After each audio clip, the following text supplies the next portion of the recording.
after the yatra, I went down to Los Angeles for my initiation ceremony there.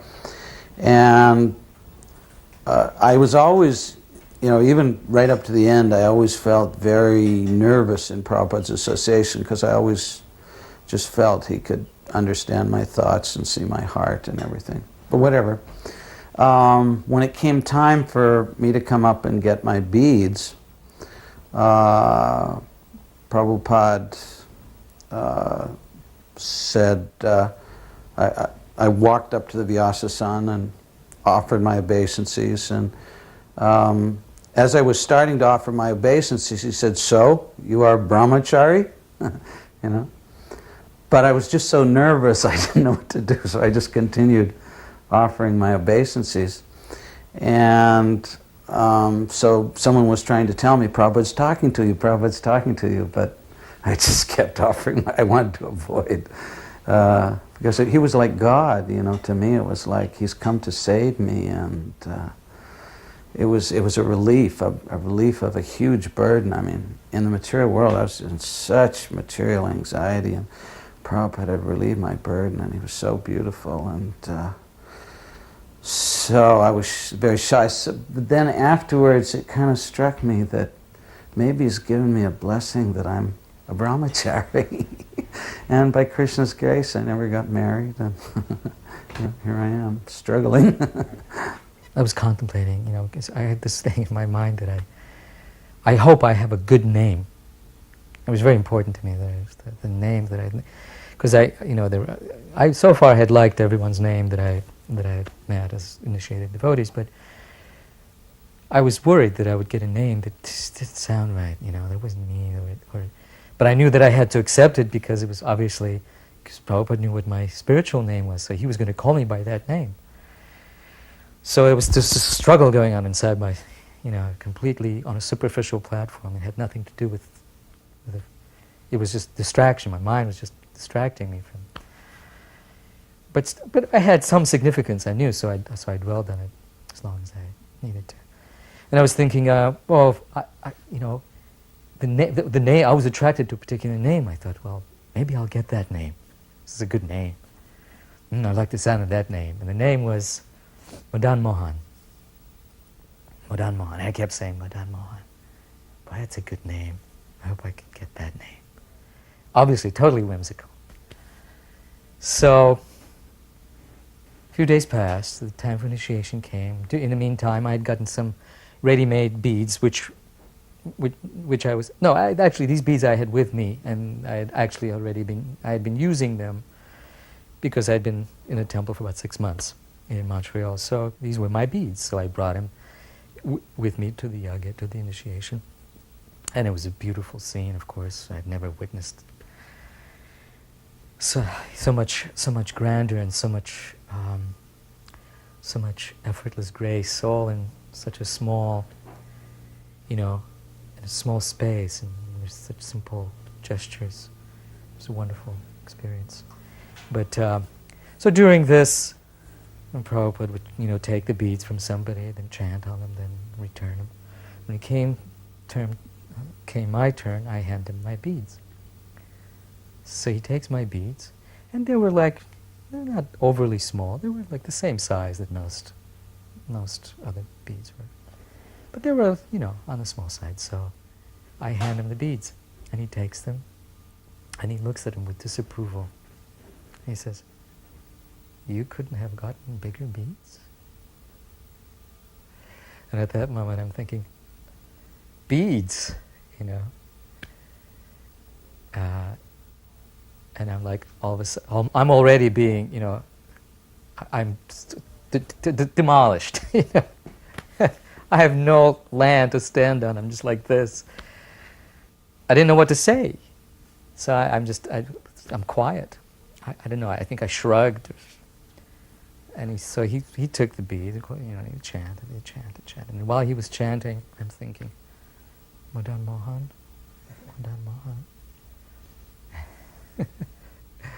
And that's, the mind is just going on. I mean, it was like on hold, waiting.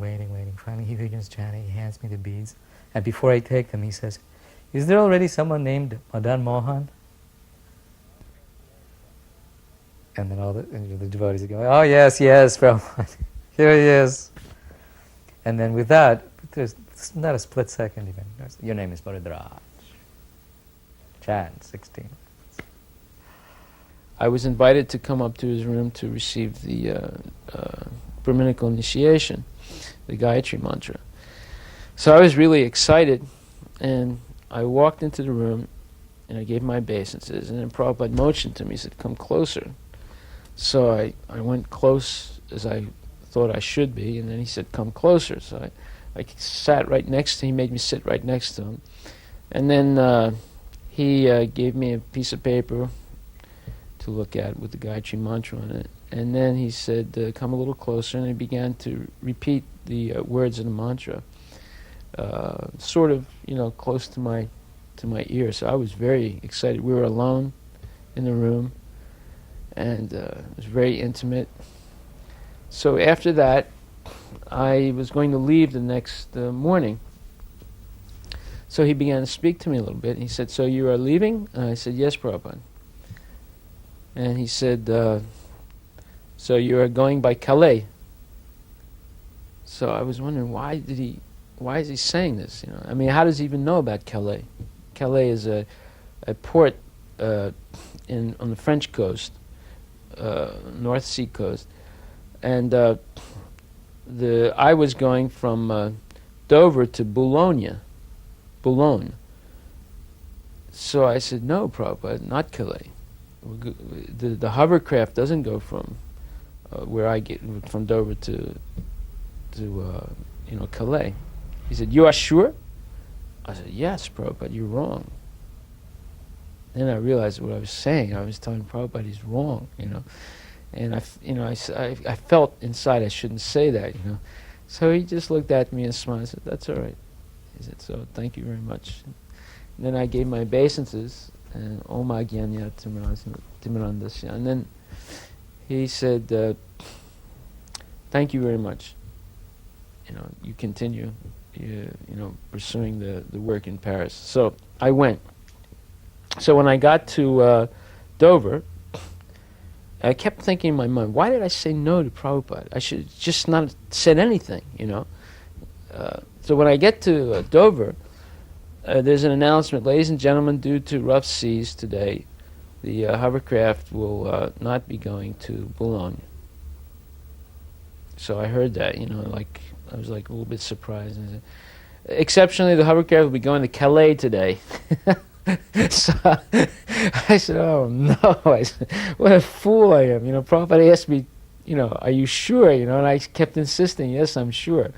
So I remember that very vividly, We've been apprised of the rules and regulations. He didn't go through it. He just said chant 16 rounds, and Krishna consciousness means happiness, which he had said many other times over the years. Krishna consciousness means happiness, which was a very, very strong thing. Prabhupada sometimes gave very nice, short instructions. We were in Nandagram looking at the paintings and the art, and it was beautiful. And he turns to me and says, art means full belly.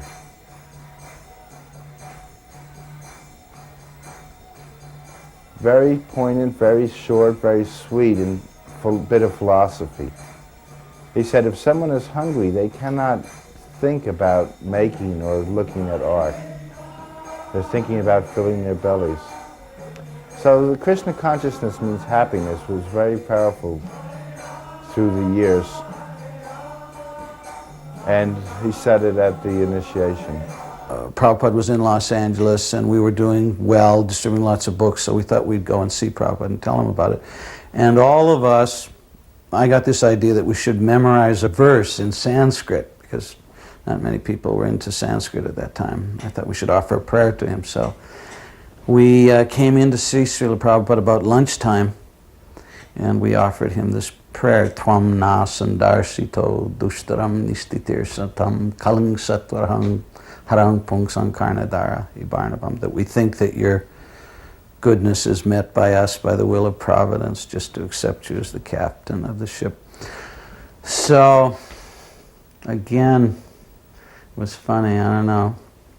Krishna's right, I curse myself now, but Prabhupada asked us to take lunch with him. And I thought, no, we want to get back out and distribute more books, Prabhupada. So we missed another opportunity. My marriage was opposed by my parents. They were horrified at the idea that I was going to marry the movement. You know, they refused to come to attend. And my mother had sent a telegram to Prabhupada that I had a history of mental illness. Totally untrue. Or maybe true, but not to my knowledge. And that she was very angry and wrote a very angry letter to Prabhupada saying, a telegram actually, this was the day before marriage, that this was, that I didn't see the telegram, but I heard about it. Prabhupada called me in. This is my second interview with Prabhupada. Called me in, and right away he said, I received a telegram from your mother. She says you are crazy. Is this true? I thought about it and I thought, no. I said, I don't think so, Srila Prabhupada. But I suspect that she might be. Which was not a proper thing to say about one's mother in front of Prabhupada. Prabhupada never tolerated, generally did not tolerate disrespect to one's parents. There are other stories, but they're not my stories, so I mean, but I know there's a story about Brahmananda where he was made to bow down to his mother in front of Prabhupada, which is an interesting story, and there were others. But I had shown that kind of independence in front of Prabhupada. I wanted him to know that my mind was set, that, you know, that actually this whole process was a way of, you know, cutting the bonds of, you know, the family, the worldly family influence that might be there to stop me from doing that which I know I should wholeheartedly do, being guided by his wisdom and his kindness.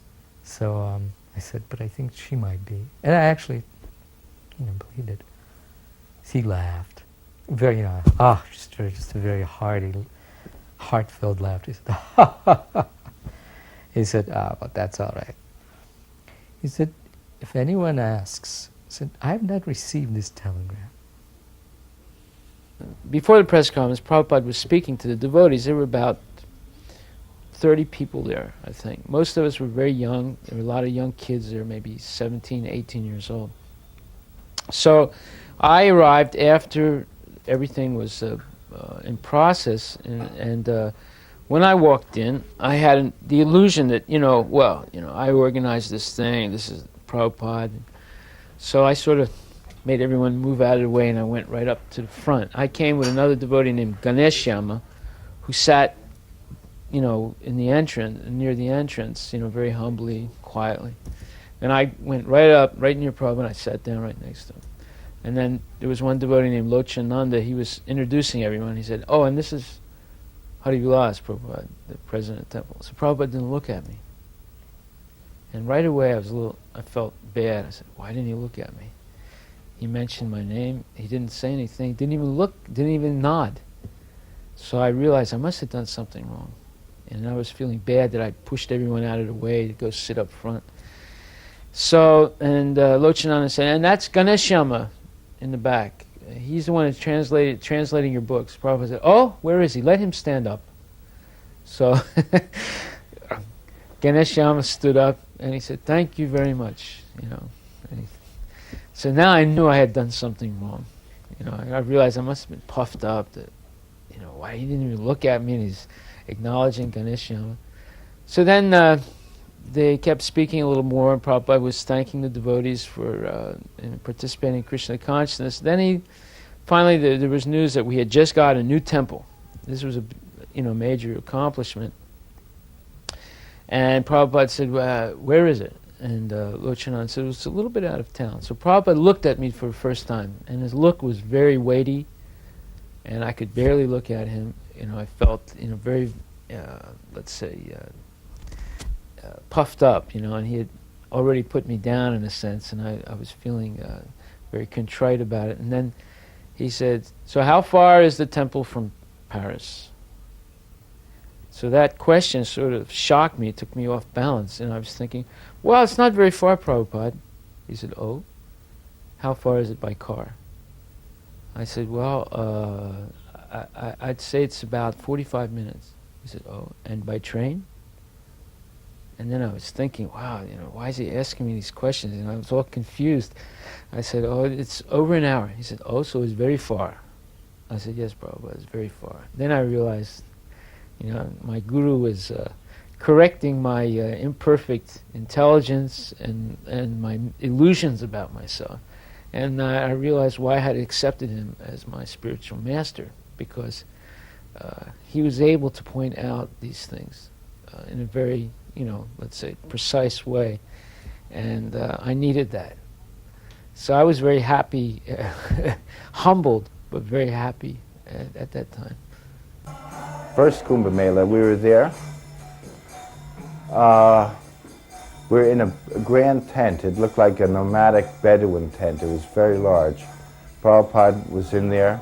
We were all gathered, not all, but the so-called big guns, the people that... Again, it wasn't because he loved us more. It was because we were doing something, and it was reciprocation. Parenthetically, because before I forget it, we were on a train, and Prabhupada said, "I do not love any devotee more than the other, just like Krishna reigns on the ocean. His mercy is throughout."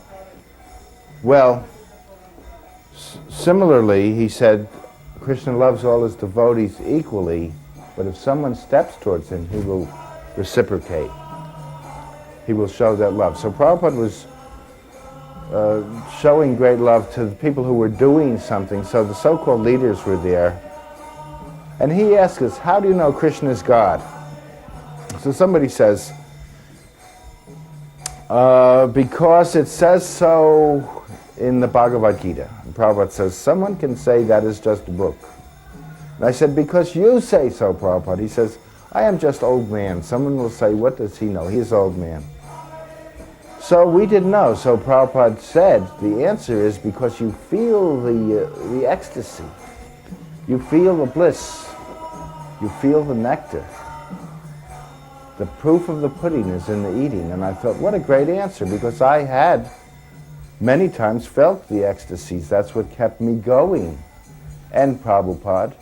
I was scholarly, but really my Krishna consciousness from the very beginning was interacting with Prabhupada. So Prabhupada had asked me to create some sample. He didn't say sample, he said, "Can you draw a picture of Lord Chaitanya?" Obviously he wanted to see. So a few days later, after the marriage, and my wife, Rukmini, had brought in her paintings, and other paintings were there, Jarani's paintings, and Prabhupada would look at everything. And I did this drawing of Lord Chaitanya, which was not, in retrospect, it was, it was such a struggle. I of course I did it in, in an afternoon or whatever. I had some time and I devoted some time to it. But I thought, well, it was not finished. The figure of Lord Chaitanya was there, but everything else was just barely sketched in.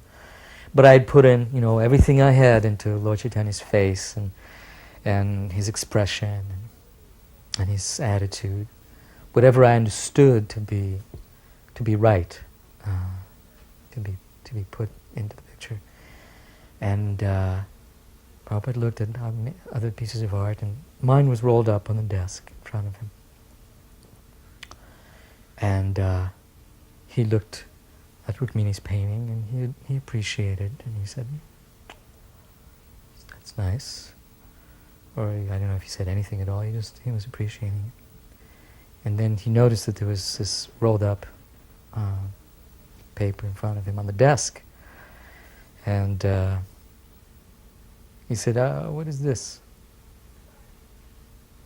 And someone said, "It's a drawing by Baradraj." And Prabhupada took it and he unrolled it. And as he was unrolling it from the top, I could see that he was looking at the first thing he saw was Lord Chaitanya's face. And as soon as he got to it, his eyes got big, really big.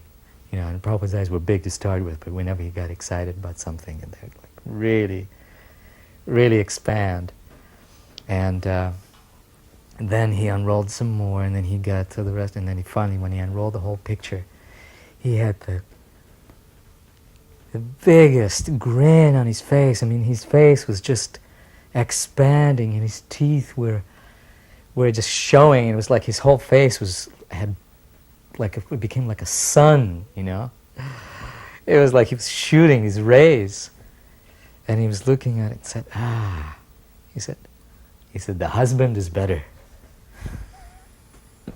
After the press conference finished, an introduction to the devotees, I ordered a taxi, and then we got in a taxi. Myself, Prabhupada, Aravinda, and Shyam Sundar. And I was sitting on the left-hand side in the back seat, Prabhupada was sitting in the middle, and Aravinda was sitting on the right-hand side. So we started driving through the center of Paris. We went to a major place or crossroads called Le Concorde, which is a very, very prestigious place in Paris. And there you can see the Champs-Élysées going up to the Arc de Triomphe, and the obelisk, the Egyptian, let's say, Egyptian form that was brought to France by Napoleon. So at that time, Prabhupada asked me, at that time I asked Prabhupada a question, because I was always reading the Bhagavad Gita, and I was always writing down questions. If ever I would meet Prabhupada, I would ask him. So there was a lot of traffic, we were stuck in the traffic, and I asked Prabhupada, I said, Prabhupada, what does this verse mean? And the verse was that, Ya Nisa Sarvabhutanam, what is time of awakening for mass of man is nighttime for the sage, and what's time of awakening for the sage is nighttime for the mass of men. So I asked him, what does this verse mean? So he didn't, there was noise. So he said, what is that? And then Aravinda said, what does this verse mean? And Prabhupada said, oh yes, he says, he heard time of awakening. What does this verse mean? Prabhupada said, yes. He said, 4 o'clock. He said, all our devotees wake up 4 o'clock. And they take shower and go to Mangal Arati. So I said, I looked at Aravinda, and then he smiled, and he said, no, Prabhupada, what does this verse mean? Ya Nisa Sarvabhutanam. And Prabhupada started to smile, and he said, yes, he said, this means that when we see the karmis, we laugh. And when the karmis see us, they laugh. But our laugh is better. He said, we know that they are wrong. He said, they see us and they think that we're wasting our time chanting Hare Krishna. We see them, we know they're wasting their time in material life. But our laugh is best. The first exhibit was completed miraculously in Prabhupada, and it was that year when all the devotees, the first time devotees came out in droves for the Gauranga festival, and it was a wonderful year, and Prabhupada came, and lo and behold, we actually completed an exhibit which was arranged in a kind of a horseshoe in front of the incomplete Mayapur temple at the time. So everything was like that, shacks, the exhibits were made in these bamboo shacks, and everything was like just barely kept together with some cow dung and arrowroot and twine, and but I thought, to this day, I think those are the most wonderful exhibits that we had created. There was such vibrant, raw energy, real wonderful. And so we started.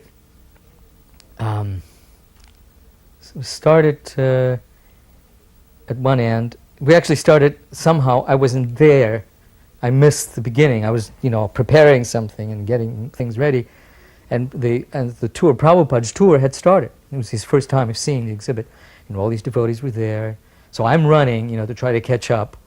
And so they started it backwards, started at the wrong end, and going backwards from the end to the beginning. The beginning exhibit was my work. And one of the end exhibits was Rukmini's work. Not the end exhibit, but one of the last ones. And after the first or last exhibit, Prabhupada moved on, and he came to the exhibit that Rukmini had done, which was wonderful. It showed, it was an exhibit of Lord Chaitanya in fainting ecstasy in front of the Jagannath Murti, Jagannath, Subhadra, and Balaram. And Lord Chaitanya was like a stick in this transcendental, ecstatic condition. And Prabhupada looked at it, and you could tell he was drinking the nectar and that he was affected by it very much. And he said, "Who has made this?" And by that time I had caught up, with the procession, and I said, "Rukmini, my wife, has made this." Prabhupada said, "Very, very good." So then slowly moved on to the next thing, came around, and finally came to the last exhibit, which is my exhibit. And it was an exhibit of Prahlad, of Nrsingadev tearing Hiranyakashipu, and Prahlad standing there and offering him prayers. I think a picture of that exhibit actually made it into the songbook, one of the early publications. And Prabhupada looked at it and said, "Well, who has made this?" I said, "This is my work, Srimad Prabhupada." He said, "You still have some learning to do." He said, "This is not yet perfect. The wife is better, I think." So we're back in the tent in the Kumbh Mela, and so Prabhupada says, Krishna is God by the ecstasy. The proof of the pudding is in the eating. So many, many years later, I'm talking about 7 or 8 years later, we're in Philadelphia on a morning walk. Prabhupada says, he stops, everybody stops. How do we know Krishna is God? So I let a few people say this and that, and nobody knew. I said, because we feel the ecstasy, we feel the nectar. The proof of the pudding is in the eating. He says, no, because the Bhagavad Gita says it. So I said, but Prabhupada, you said, and by that time he's down the way he's walking. So it was one of those seeming contradictions that didn't contradict, because it's transcendental. At one stage, we literally had no manpower because Western devotees, somehow I never got sick in India, whereas everybody else, would go fat and come back skinny. I went skinny and came back fat. But in Bombay, there were very few devotees at Hare Krishna land. There was a lot of work to do, and Tamal Krishna, who's the GBC, was discussing with Prabhupada what to do. And I was just a brahmachari, an insignificant brahmachari. I was, doing a little preaching, going out on life membership. And so for some reason or another, Prabhupada called me into his room when Tamal was there and, asked me, Sridhara, what should we do? What can we do? These are the problems. He'd ask me. I was flabbergasted. I thought, well, I'll try to work harder, Prabhupada. I didn't know what to say. So it was bewildering. So when Prabhupada walked in, immediately he wanted to have darshan. It was just a Guru Garanga altar. We had a picture of the Panchatattva. So he walked into the temple, and I was very, a little tense. I didn't know what was going to happen, if he'd approve. It was so simple. And he looked, and he said, "Oh, my Guru Maharaj is here." And he gave his dandabats. So that that really impressed me, because here was Prabhupada. This is only 1970, but still such a great personality, and he's giving his dandabats to this very, let's say, humble altar. So that was wonderful. He said, an artist worships Krishna by his intelligence. So that very, so just sitting and thinking of Krishna, intelligently making decisions how to portray Krishna. That is engaging one's intelligence in worship. And by doing so, then Krishna reveals himself. The communist thing is going on in Calcutta at the time. They were bombing in North Calcutta. There were some seats for life members, a rupee each. Some communists came and they say to me that this is distinction. Those seats are for a rupee, and some people might want to sit in those seats and they can't pay a rupee. I said, well, some people are life members and they want to sit in seats, so we're making that option. They were complaining, so I said, well, go sit in the seats. If there's distinction and you like the seats, go sit in the seats. But previous to that, they did, and they were satisfied with that. It kind of diffused it. But previous to that, they had sent up a chit, a piece of paper on the stage that said, quit or die, to Prabhupada, quit or die, which was their languages, like, quit India or die. Does this sound all right? Quit India or die. Prabhupada starts out with the Brahma Samhita prayers. They're so beautiful. It just soothed everybody. There were 2,000 people, and there were some hecklers there. And we were worried. There was like some anarchists and communists and, young kids, but they were like a large group of them. So when Prabhupada first began to speak, he was sitting on a wonderful throne, Vyasa that was built for him. And very impressive. So people were heckling. They're saying, on the floor, on the floor, on the floor. So Prabhupada asked the translator, Jyotirmaya, he said, what are they saying? And she said, Prabhupada, they're saying you should sit on the floor. So there was a moment of silence. And then Prabhupada looked at, especially the hecklers, that they're part of the audience. And he said, if someone is qualified, they can sit on this seat. This seat does not belong to me. It is the seat of Vyasa. Whoever is qualified can sit here. Whoever is qualified in speaking the Bhagavad philosophy can sit here. He said, but if you can hear me better, I will sit on the floor. Now something happened. When he said that, and it was translated, it was like the weight of that statement was enough to stop them. After that, they remained quiet and respectfully listened to Prabhupada. It's just the way he said it. If you can hear me better, he said, I will sit on the floor. I know in India, I had an opportunity to see how he really expected a lot from them, from Indians, and he encouraged them a lot, and it was almost, because the type of Indians that he attracted were always very, very high-class people. I mean, big industrialists, and not only big industrialists with money, but people who had principle, people who were, if not Vaishnavas, a mixture, like Dr. Patel, for example. That was the most amazing friendship or association or whatever you want to call it. And I saw so many occasions where Prabhupada was very, very intimate with Dr. Patel, almost like a friend. He let him get away with virtual murder in terms of Dr. Patel's attitude and challenging Prabhupada and joking with Prabhupada. But I did see, and it imbued in me that vision also, that if Indians would just take up Krishna consciousness and pursue it the way Prabhupada was doing, that it would be a great addition to Lord Chaitanya's thrust in the Sankirtan movement. He really wanted Indians to get involved, and just the way he was very charming, he was very respectful towards them.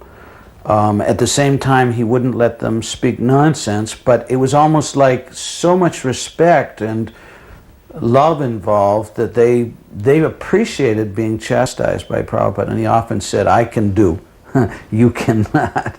Prabhupada starts out with the Brahma Samhita prayers. They're so beautiful. It just soothed everybody. Pishima comes up on the stage, and she had a following of mostly ladies from Bengal, and they were all, since she was at the front of the stage, or they were going up, we just finished the Brahma Samhita prayers, ready to start the program, and we hear all this noise. And they're talking, and da-da-da, and then some men get up and say, shut up, and they're making more noise than the original noisemakers. So Prabhupada calls me over and said, what's going on? I said, Pishima is trying to get your attention. See, it's an off-the-wall thing. He looks at me, like we've got a program to do here. So what is going on? I said, some disciples and well-wishers of Pishima are there, and so they're making noise. He says, get them to stop. So I went there, and as nice as I could, I said, we've got to stop, and it subsided in about 3 or 4 or 5 minutes. So I went to Prabhupada, I said, okay. He said, I used to beat her up and I still shall. This Prabhupada was talking about qualifications, a man's qualifications, and how hard it is to judge, and that it is almost a gift to judge another man's qualities. It isn't a matter of just comparing one man to another, or going by some standard of socioeconomic worth. And he said my grandmother was expert at this. And he said she was a simple woman, not educated, and but everyone respected her opinions. He said, I'm trying to remember whether it was his sister, I think it might have been his sister, who, there were a number of boys who were applying for the honor of her hand. But it had to go through the grandmother. She was the one who decided who was worthy and who was not worthy. So, so this young man was there, and he was well educated, and she was like drilling him, He was educated and came from a good family. He had, there was money, and he was just, a gem of a person, upstanding, and so on. And then she said, can you ride a bicycle? He said, oh no, I never learned. And he was a young man in his, I guess, early 20s. She said, so she didn't say anything. There was one of the questions she asked him. And afterwards, so they came and said, well, what do you think? She said, he's worthless.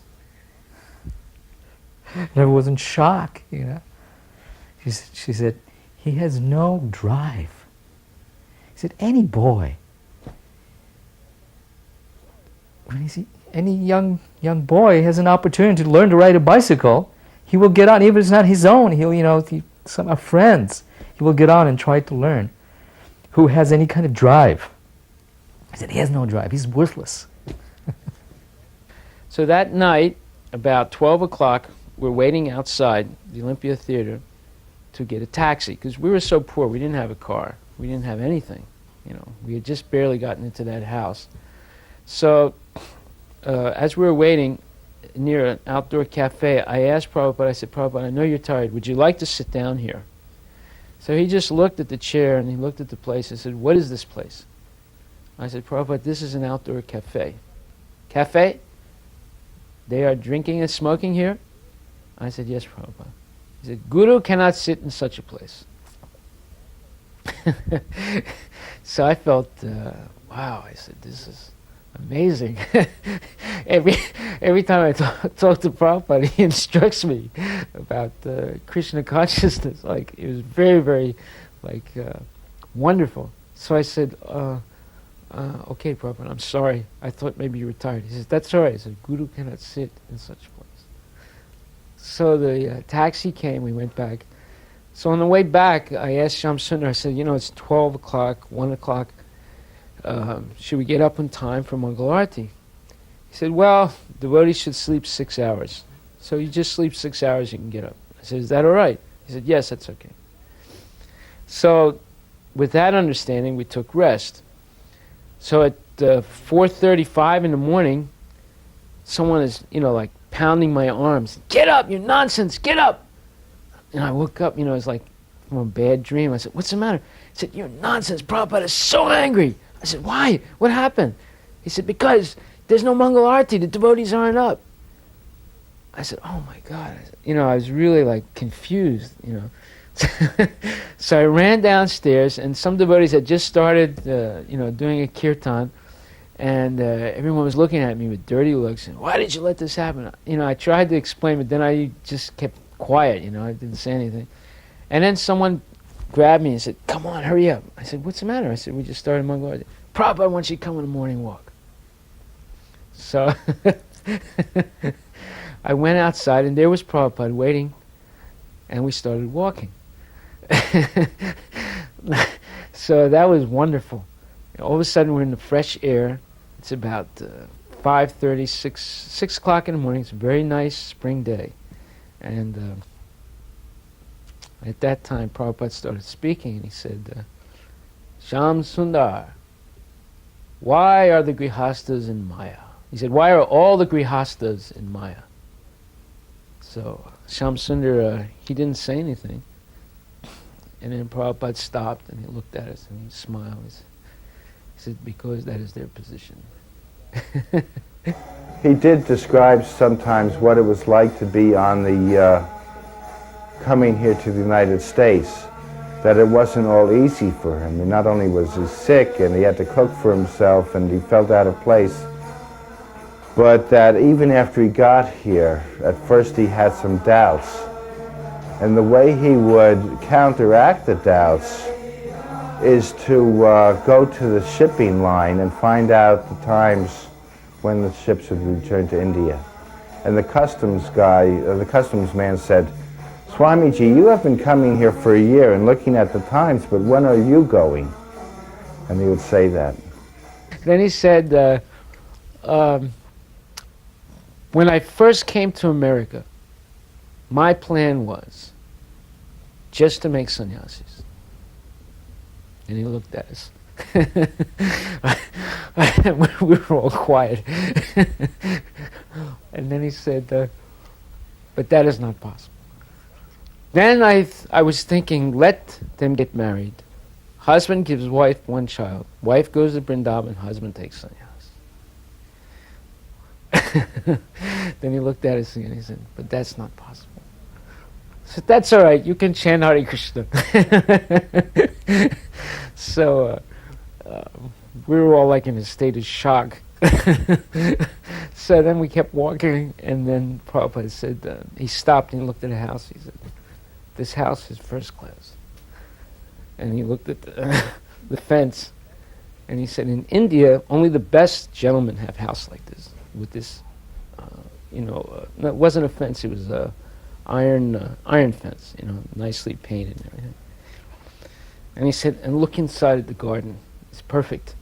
And look at the house, it's perfect. So he said, it's too perfect. So, I was shocked when he said that. He says, too perfect, because the gentleman in this house cannot leave the situation. When he dies, he will take birth again. And he'll take birth as a dog or a bug to continue his attachment. Then he said, Griha Chetra Satapta, Griha Chetra Satapta Vitar, Janasi Mohayam Ahamameti. He said, it's too nice, and he will continue his attachment. He said, this is the flaw of material life. So, we went on, many things were discussed, and, here I'm living with a head full of ideas and charged with a dozen of projects, and I just arrived, I'm totally overwhelmed. I walked out, and, the first person I saw is like almost the first person I knew from America that I had hadn't seen for a long time, and was Devananda, who was at that time already initiated as a sannyasi, Devananda Swami. And, how are you? And we were like, hugging each other and obeisances and trying to catch. It was like I was there standing on the steps for about, I don't know, a minute maybe. He just started to talk. And all of a sudden, Satsrupa, who was Prabhupada's personal attendant at the time, comes running out. And he's like, coming towards me with this sense of alarm. He says, Baradraj, please come to Prabhupada wants to, there's something he needs to tell you. Please come back. Some say, Devananda, excuse me, I have to go, Prabhupada's calling me. We'll talk later. And I was, literally, maybe a minute and a half I was there. And I'm running back into Prabhupada's quarters. And, which were at the end of this long walkway. And, I'm running in, and, I come into the room, I pay my obeisances. And I look up, and Prabhupada is looking at me very sternly. And he says, so, we have discussed so many things. You have so many things to do.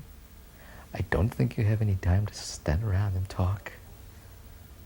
Prabhupada wanted Indians to get involved in every aspect. He didn't just see them as people who could give money, although a lot of the gentlemen that he was dealing with were businessmen, but a lot of sadhus came to him also, a lot of very religious people. And Prabhupada himself was, before he took up the life of a sadhu, he was an aristocratic gentleman, and he moved in that circle. And he was, these were principled people. So there was one man, Mr. Bridgerton Mota, who was a very big industrialist, and he was also the husband of the daughter of the leading Birla, which was the biggest family in India at that time. So this man would regularly come and sit with Prabhupada and listen to him, and he would chant a little bit of japa, and he would give Prabhupada advice on, and Prabhupada would listen very carefully to his advice because he was a good businessman.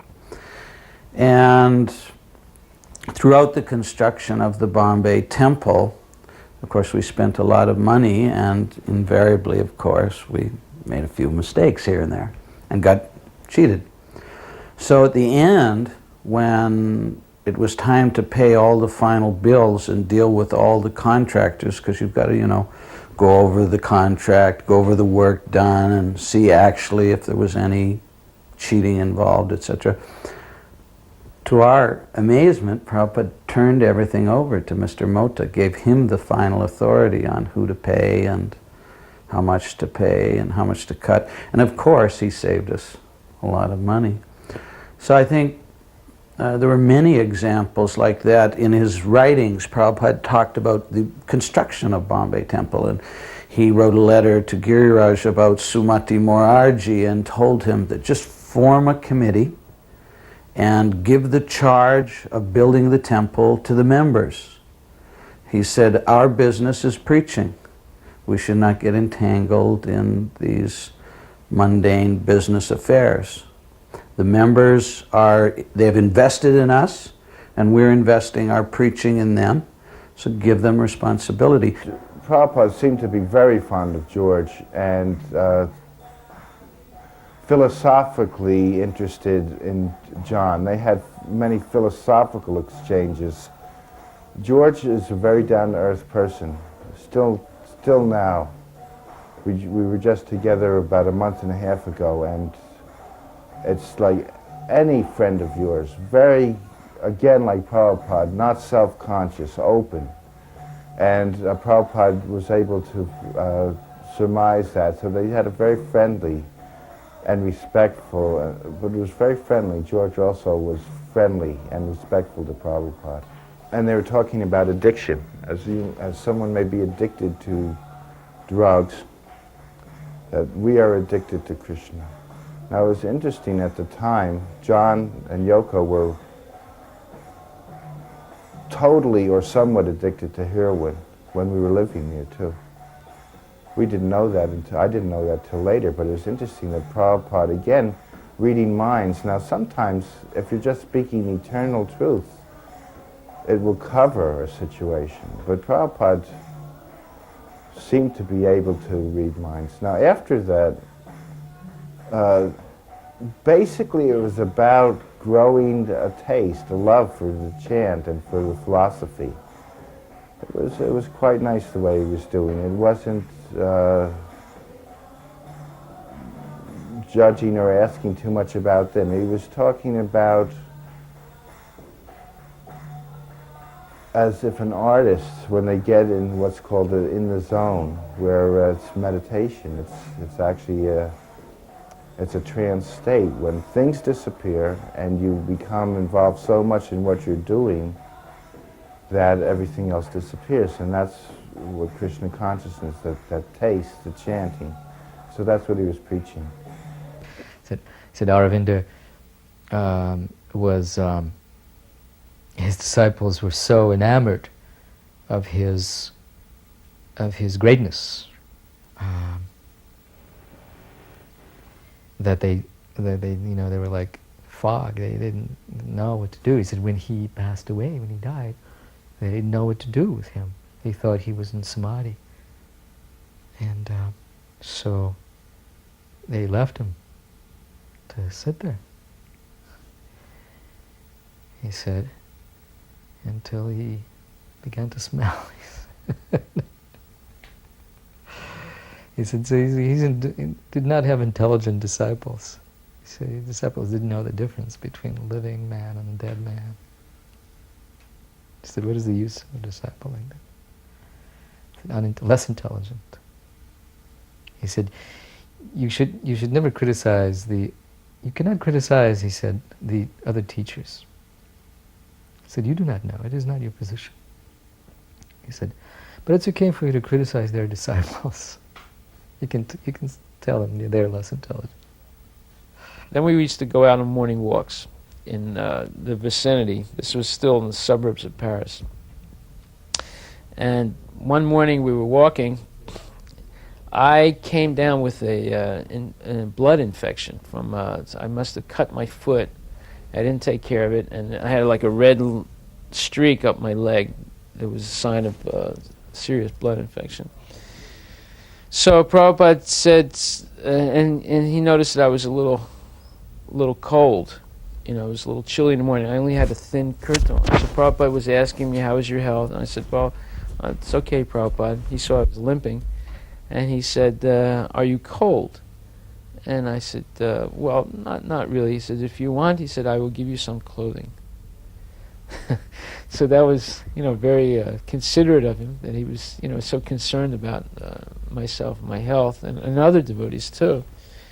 And then I came down with such a serious infection, I had to go into the hospital. But right before I went to the hospital, we had a big program in the School of Architecture. And during that program, Prabhupada gave a speech. He gave a talk about Varnashram Dharma and how people who didn't follow it were less than dogs, or like dog-like. So when the question and answer period came, one gentleman stood up and he said, yes, Swami, I want to ask you a question. With a French accent. He said, what is wrong with being a dog? So Prabhupada said, if you think it is good, then I give you my blessing. You can take birth as a dog in your next life. So, when he said that, all the devotees gasped for breath, because they realized here's the pure devotees giving this guy his benediction to become a dog in his next life. So that was quite an event. He asked me if I could arrange a meeting with the ambassador to the United States, because I had already met him with some devotees. And he was leaving Delhi in 2 days, so he wanted to see if I could do it in a day, or do it before he left, and I was able to arrange it the next day. And so we went there and we took some devotees, think we took Dinanath and Yadabara. Yadabara was a Peace Corps guy, so we could say he was in the Peace Corps and this man was in the Navy. We didn't necessarily say that he left the Navy for Krishna consciousness, but so it was like sort of like trotting the people up to the showcase. But by this time we were friendly with him. He had already put me together with the Food for Peace people, and I was able to get many tons of food, mixtures that we could distribute. Unfortunately, nobody in India liked it because it was wheat-soy blend mixed with sugar, and even the cows didn't like it, but that's a little bit of humor. But they gave us many tons, and he liked me.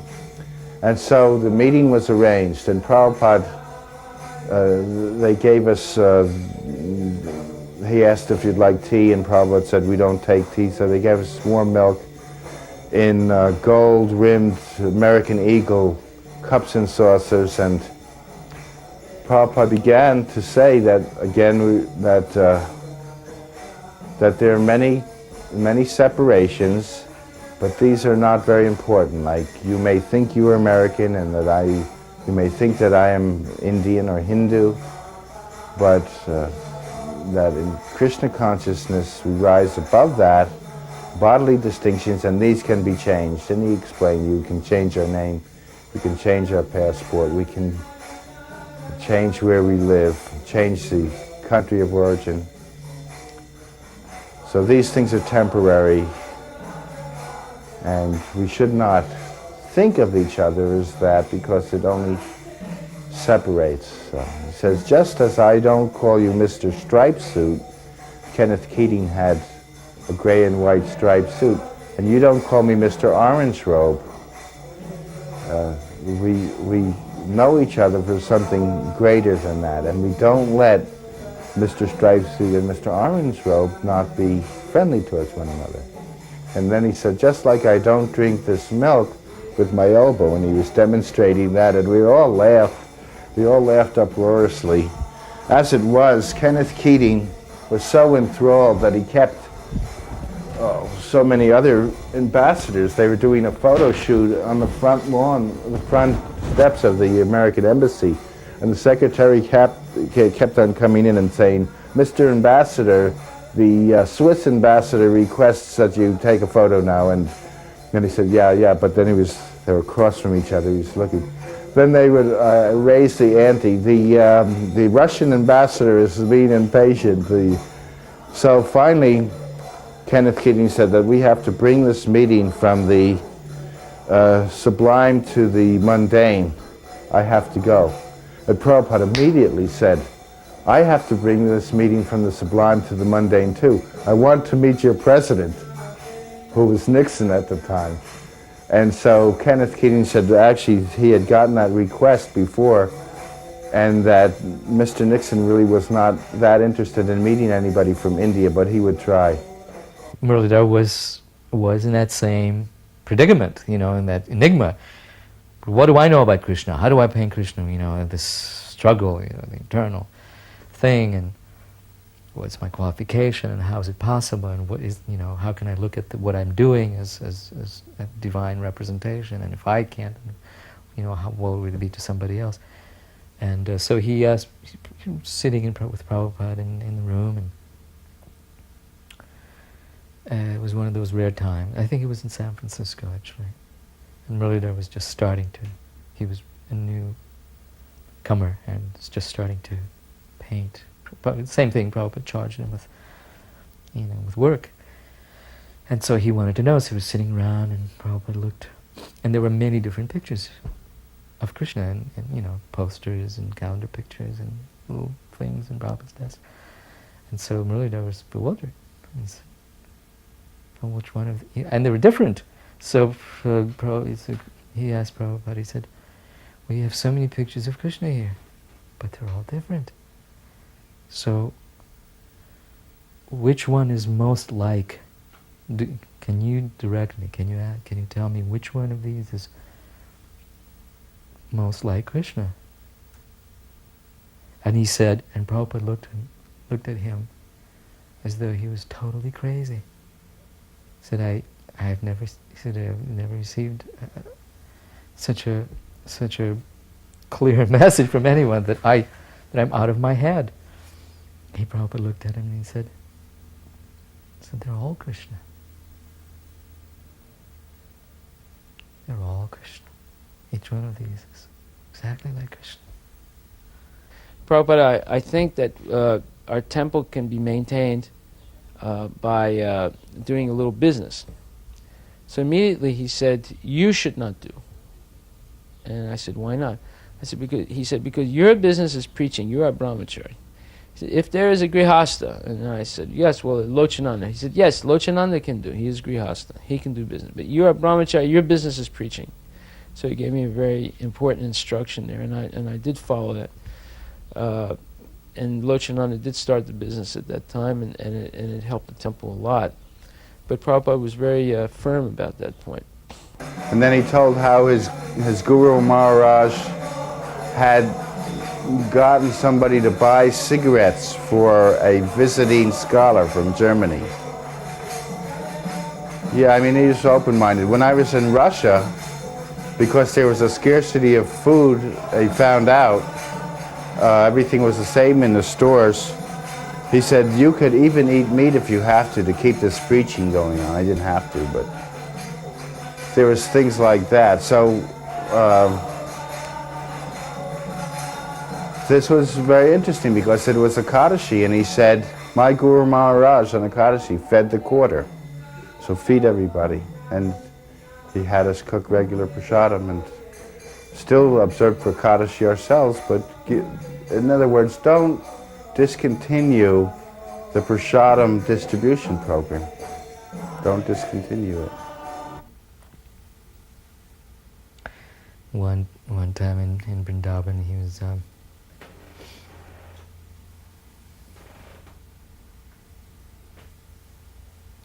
he was recovering after a long illness. Apparently, began to take his morning walks again, and the devotees were overjoyed to, turned out in great numbers to walk with him. And then Prabhupada was feeling very inspired. These walks, but he would come back from his morning walk. He was practically exhausted. He'd be laying there for the rest of the day. But on the morning walk, he was energetic. He would talk and be very animated and argue it, be very strong. And so I remember one morning he said, how is this? He said, I can walk, and when I'm walking, I have the strength. And here we are talking and walking, and I'm feeling strong. But when I get back, not. He was just thinking out loud. He said, I have no strength. I cannot move almost. So, what is that? And as the other devotees became really thoughtful with him, so, what is that? How is that? And Brahmananda said, it's transcendental. Srila Prabhupada. And Prabhupada looked at him for a moment and said, yes.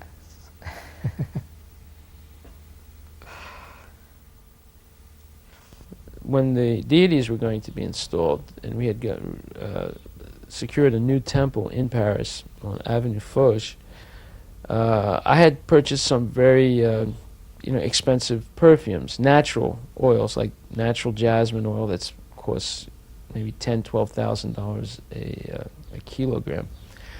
And I bought all these precious oils in smaller quantities for the installation of deities. So when Radharani was being bathed, Prabhupada applied some perfume on her face and her body.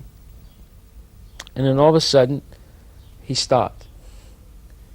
And then he asked for yogurt, because the perfume must have, some way or other, reacted with Radharani's skin, and it created like a slight blemish on her face and on her cheek. So for the next 20 minutes, Prabhupada bathed her cheek with yogurt. And I felt very bad about that I had, I had purchased that oil. And he spent a long time bathing Radharani after that and looking at her and kept looking at her cheek and, was very attentive. I don't know how that happened, but, that was like, he was so attentive, and all the devotees noticed. He just kept putting yogurt there and looking at it and putting more yogurt like that. We were at Gaurachan Goswami's house for lunch, and he asked me, "What do you think of Gaurachan Goswami?" And I said that I think that he loves you. He's a rascal, but I'm fond of him. But he is a rascal. Prabhupada said that is how I feel. He has invited us to have lunch prasadam. We shall go. So we're there, and again Prabhupada was sliding different chapatis, puris, sabji on my plate. He just kept on feeding me like that, all bitten, which I thought was great. And so then I would slide it on somebody else's plate so they could share in the nectar. So then Gaurachan Goswami, was smoking bidis. We used to sometimes take them when we were doing our parikrama of Radha Damodar temple. So because he'd say, "Where are my bidis?" And he'd yell, and we'd watch him getting excited, like the thief who used to be a thief and asked his guru. I like the response that you get from that people when their things are stolen. So the guru said, just put their luggage in other rooms, and then they had the response. And then he said, "My dear Prabhus, I was a thief, and I can't do that anymore. I'm a Vaishnava, but I just wanted to see the response, and here's your luggage back." So Gaurachan Goswami at the end of the meal wanted to have a bidi. He couldn't see. He was actually almost totally blind. So we went behind the door and had a bidi. The only thing he wasn't behind the door. He was sitting in the front of the door in kind of a sneaking view. And Prabhupada was eating, so then I said like that, and we had a good laugh because it was really obvious. He was trying to sneak and there was smoke all over the place. So I saw how he freely gave of his time to them. And he would listen to their problems. He would even, that was the wonderful thing, he would even talk about their family problems. He would talk about, petty things. And then, he would encourage them to come more often to the temple. Or, for example, Dr. Patel, at one time Dr. Patel was sick for a few days on the morning walk. So Prabhupada got very concerned. Where is Dr. Patel? Somebody please call him, find out what's happening. So, overall, I was in Bombay for many years. Then I became the president of Calcutta. And there also I had a lot of opportunity to, actually more so in Calcutta, to be trained almost by Prabhupada. And I saw him working with the Indians. And to me, it just gave a whole new perspective to my understanding of how big Prabhupada's plan was in Krishna consciousness. It was, not some type of just cult or something, but he had an idea of a nation or an internation of Krishna conscious people. I asked Prabhupada that Gaurachan Goswami is in the Goswami family, but he doesn't want his son to eat prasadam with us. And Prabhupada said, yes, that is a distinction. You can find out how they really feel about us in Vrindavan. Invite them to prasadam. And if they come, they are for us. And if they don't, they are not. And it was one of these little etiquette things. After finding out that I spoke another language, he said,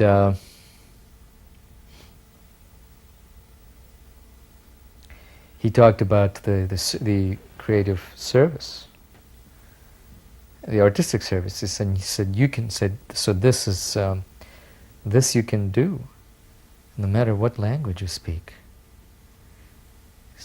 These images, just to paint Krishna.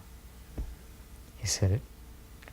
This speaks to anyone, anywhere in the world. It brings Krishna directly into their heart and into their mind. He says, this is not unimportant. This is great service. You should be convinced of this. So, the artists were beginning to feel more easy about, the pressure that was on them to stop painting and go out and distribute books, because there was that anxiety, but not being good enough, these people, they can only just sit there and paint, second-rate citizens. But Prabhupada said, no, he said, this is actually very important. So sometimes you can think of it as an even more important service, because it is not restricted. You have to translate into so many languages, and maybe a good translation, maybe not, but this, he said, this is direct preaching, he said. The dancers wanted to go be accepted more, and the book distributors were recognized, and the dancers and thespians were just like there. And so they asked me what to do, so I said, well, let's have a command performance for Srila Prabhupada as he comes into the LA compound. So they came in, and they had costumes, and they did it on the lawn, some Bharatanatyam type dancing and stuff. And then Prabhupada saw me, and he called me over to the car, and I said, the dancers and theater people would like to do a command performance for you. When would you like it? He said, tomorrow. So they did it in the temple. And as it was, I think Prajapati played Baladev, and somebody else smaller played the Pralamba demon, and Prajapati they were falling before he even had a chance to dispatch him. And they were clawing a cloth on the edge of the temple, and I looked over at Prabhupada, and he was laughing. So the next morning, we're in the BBT warehouse, and Rameshwara's talking away about, oh, these are the books, and these are the books. And this is one of the times Prabhupada was reading minds, I guess, because he said, where's Prajapati from that performance? And of course he wasn't on the walk, he wasn't a big gun, so somebody ran to get him. So when Prajapati came, Prabhupada said, let us distribute these Krishna conscious arts in every town and village, just like the books. And so they were able to go to India, and it was an affirmation for something else, that if your inclination was not to stand in a Kmart, maybe you still could be valuable. There was a devotee, whose name at that time was Patitudharan, tall and lanky and very individual, much of an individual. He danced in his own way, he talked in his own way, he in short, he was unconventional in many ways. So he obviously didn't fit into that narrow category of, book distributor. So he, obviously going on in his own mind with some dilemma. So he said, after a nice big kirtan in temple, Prabhupada gave a lecture, and then all of a sudden he said, are there any questions? So he comes out of the blue, he said, Srila Prabhupada, we're all here, he said, I'm paraphrasing, he said, we're all here eager to hear what will please you. We want to do what is most pleasing to you.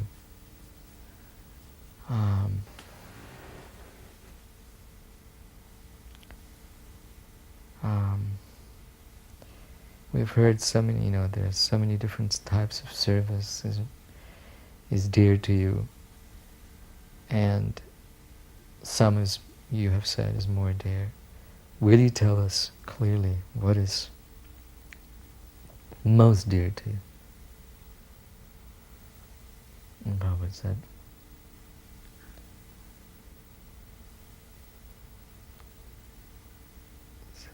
just chant Hare Krishna and become simply wonderful. Eat simply wonderfuls and become simply wonderful. That is all. Hare Krishna.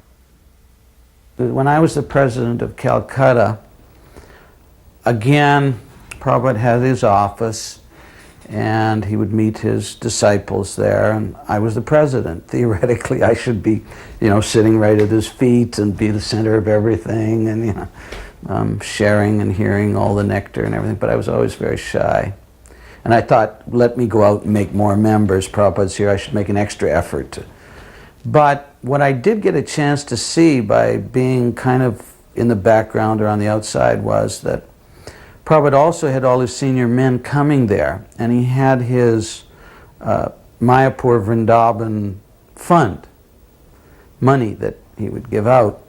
And it was very, very interesting to watch how the leaders, such as Jayapataka Maharaj and Bhavananda and Tamal Krishna Goswami and Giriraj Swami and Gurudas from Vrindavan, and they would all come, and Prabhupada, he didn't pick a project that he wanted to favor as much as he would look to see how much the devotee was enthusiastic about his project and how much he was prepared to organize it and manage it well. And on that basis, he would allot funds. So it really depended a lot upon the enthusiasm in the individual for a particular project. And I think Prabhupada, again, I think Tom Hopkins in the World of Hare Krishna video, he noted how Prabhupada would tell someone, go out and start a magazine, and the devotee never knew anything about a magazine, and he would say, Krishna will help you.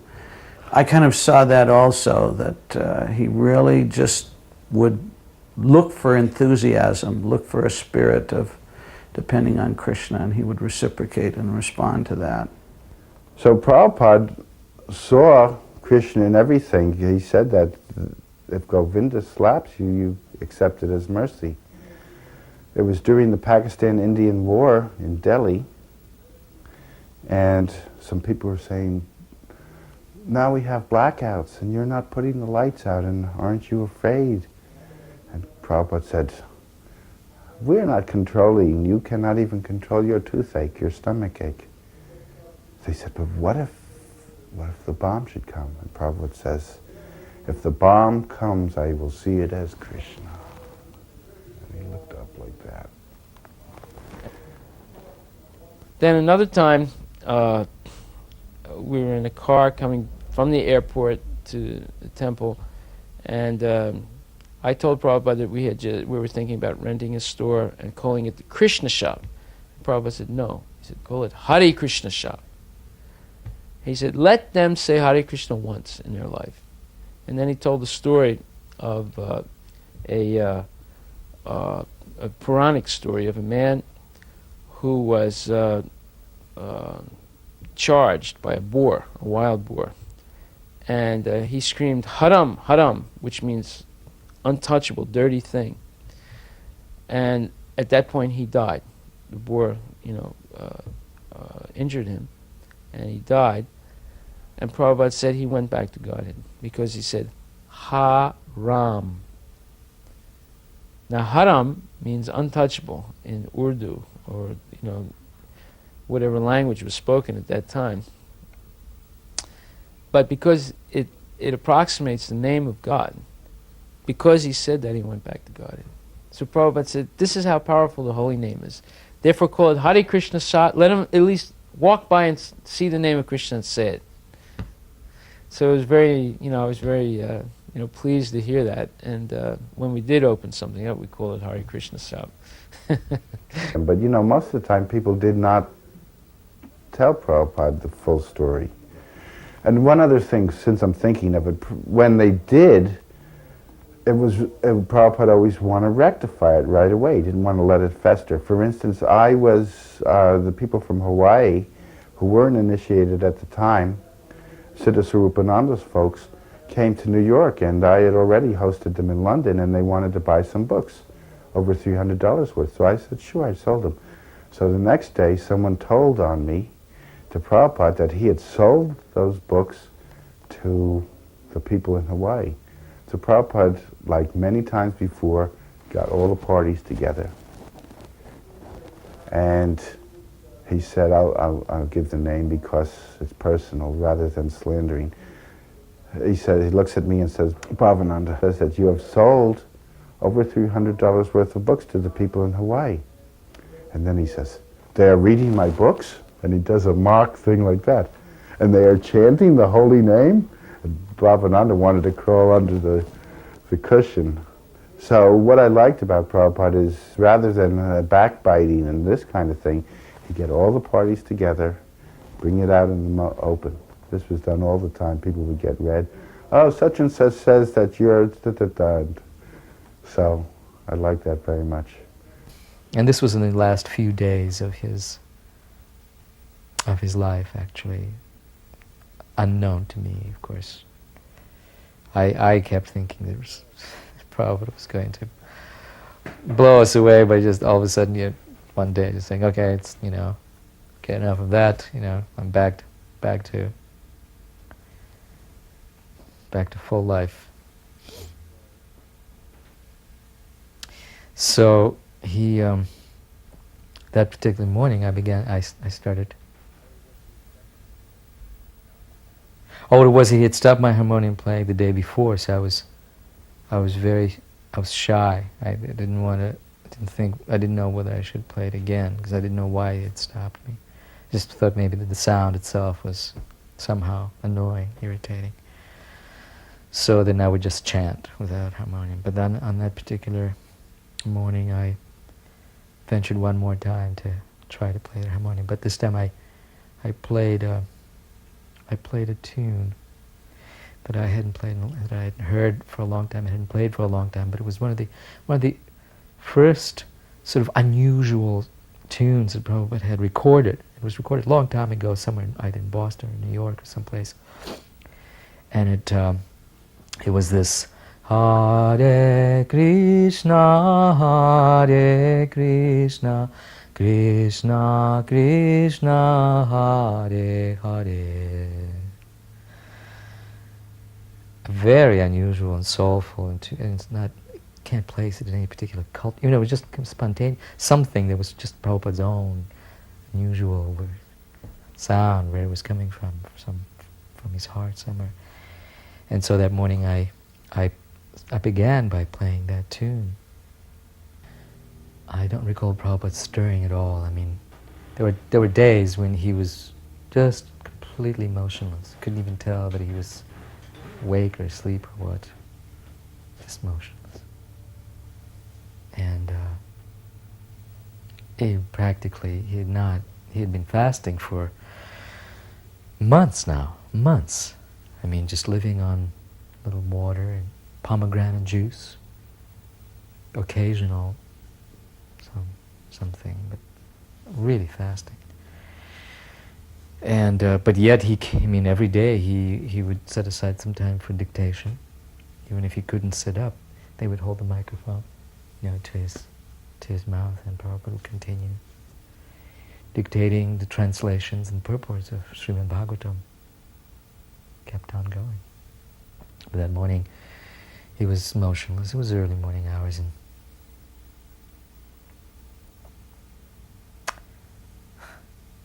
and suddenly I noticed. I looked up. I noticed he had motioned to one of his attendants. I think it was Nanda Kumar at the time. So Nanda Kumar or Shrutakirti. They asked him, or maybe it was Giriraj. They took turns to ask, and but he wanted to sit up. He sat up, and as I was chanting it, he began clapping his hands like this. It was like it was slow motion, but it was very definite, right on beat, and he would nod his head in approval.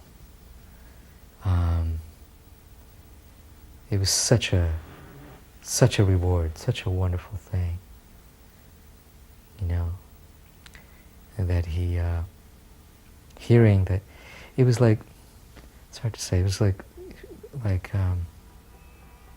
don't know, it was the best reward I could have asked for. So that tune is, has a very, very special weight, for me. Samsara davananda niralokam pranaya karuna ghana ghanatyam sapta sakalana gunarnava